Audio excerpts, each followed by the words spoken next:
Salut, bon retour sur ces tutos pour Castagne et cette fois comment importer des ressources, en l'occurrence ici des modèles 3D. Donc il va falloir les mettre dans notre dossier du projet, donc ça qu'on appelle res de point slash slash, donc c'est le projet qui contient votre fichier projet.godot, donc probablement le dossier casting projet que vous avez téléchargé. Donc il faut juste mettre son fichier dans le dossier du projet, on ouvre l'éditeur Godot pour importer le fichier, ensuite tu ouvres l'éditeur Castagne et tu références le fichier depuis l'éditeur Castagne. Donc c'est un peu simplifié. Bah, il y a tous les processus d'import, enfin d'export depuis ton DCC, donc probablement Blender, et ensuite l'import dans Godot. Donc on va faire une petite démo rapide, mais évidemment vous pouvez aller regarder mieux après dans les tutos spécifiques à Godot, parce que c'est le même sujet. Donc, moi ici je vais commencer avec, j'ai mon modèle 3D que j'ai ici, donc moi je suis au format DAE. Godot il va prendre, enfin Casting va prendre des scènes, donc au format TSCN, donc on va devoir la créer.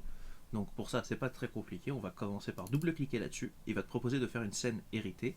Donc c'est ce que tu veux faire. Tu veux faire une scène héritée de ça. C'est plus simple pour d'autres choses. Donc j'ai mon modèle 3D.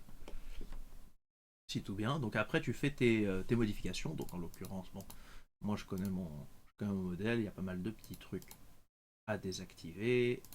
Ouais. Comme ça, tu peux avoir plus simple. Mais bon, tu connais le modèle que tu télécharges, tu le connais mieux que moi. Donc voilà, après tu changes tes matériaux, tout ça, tu fais ce qu'il faut pour que ton modèle ait l'air comme il faut. Donc par exemple, si moi j'y vais, tu peux créer genre tu mets tes matériaux en place, tu les modifies, tu mets tes textures. Moi j'ai pas de texture, c'est pas grave. Donc, mais une fois que t'as tout ça, tu vois, le fait d'avoir fait une scène héritée, ça te permet de pouvoir après garder ces paramètres-là et pas avoir les refaire à chaque fois que tu modifies ton modèle. Donc, tu le sauvegardes. Donc, par exemple, dans le même dossier, sous le même nom, mais en .tscn, c'est pas mal. Donc c'est ce que je fais ici. Et donc là maintenant, tu as créé ta scène, tu es prêt à l'utiliser dans Castagne. Donc, j'ouvre l'éditeur. Ensuite, je sélectionne le personnage en question. Donc là, j'ai déjà créé avec nouveau personnage ici. Donc j'ai juste à l'ouvrir. Voilà, donc là pour l'instant je vais paraître par défaut avec Baston Labatte, du coup, dont on hérite ici. Et donc je vais cliquer sur Graphic Settings donc ça c'est des blocs qui n'ont pas encore été créés, donc en cliquant dessus je vais le créer depuis mon panneau de navigation. Et hop, donc là ici ça me permet de gérer les paramètres graphiques de mon bonhomme. Donc j'ai les paramètres de modèle et les paramètres de sprite, je n'utilise pas sprite, juste le modèle, donc c'est bon. Donc là je vais commencer par lui donner le chemin de mon modèle. Donc pour le récupérer, donc je peux regarder à nouveau où c'est, mais sinon je peux prendre mon fichier et faire clic droit, copier le chemin. Je le mets ici. Hop. Bon là, ça y est, j'ai mon. Donc ça fonctionne. Ça rappelle. Donc tu vois que ça commence par res de point slash parce qu'on est dans le dossier du projet qui est ici. Euh, le... Et donc l'animation player, tu peux le déplacer, mais il est par défaut à la racine, donc par défaut ça marche. Tu peux cacher le panel avec ça, et ensuite tu fais reload. Donc là, maintenant il a chargé mon modèle 3D. Donc il est un peu grand et l'animation fonctionne pas. Donc ça c'est un souci. Donc on va devoir changer. Déjà, tu peux changer l'échelle ici. Donc, c'est en per mille, ça veut dire que chaque unité c'est 0,1%. Si je le recharge, maintenant, il est là. Donc, la couleur, c'est juste parce qu'il y a un petit truc bizarre en ce moment dans la version que j'ai là ici enfin les palettes pour les modèles 3D. Je t'en fiche pour l'instant. Donc l'idée, c'est qu'ensuite, je vais pouvoir chercher des animations. Donc sinon, il va me râler comme quoi elle n'existe pas. Donc pour avoir la liste, soit tu la connais, soit tu regardes directement dans la scène du modèle, tu cliques sur Animation Player et là tu as la liste complète. Ça en fait beaucoup.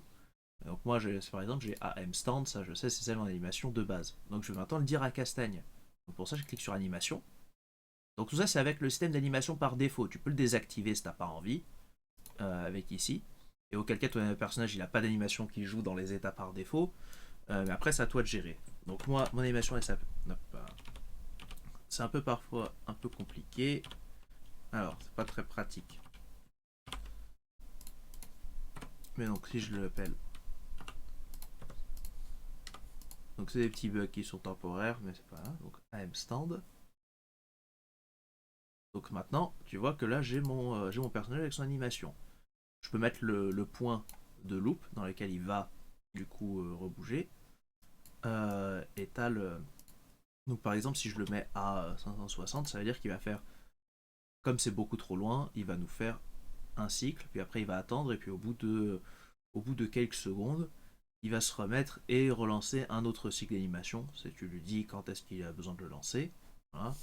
Et si au contraire t'en as mis trop peu, bah là tu vas avoir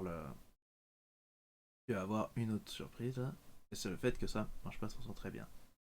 Donc après, donc tu es obligé de faire ça pour chaque anime que tu as, parce que là ici, bah, il connaît pas les animes forcément.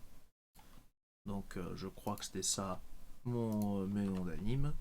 Voilà, tu peux les faire pour celles que tu veux. Donc, tac. Et donc tu vois que d'un coup, bah ça marche, tu peux faire tes animes, tout ça.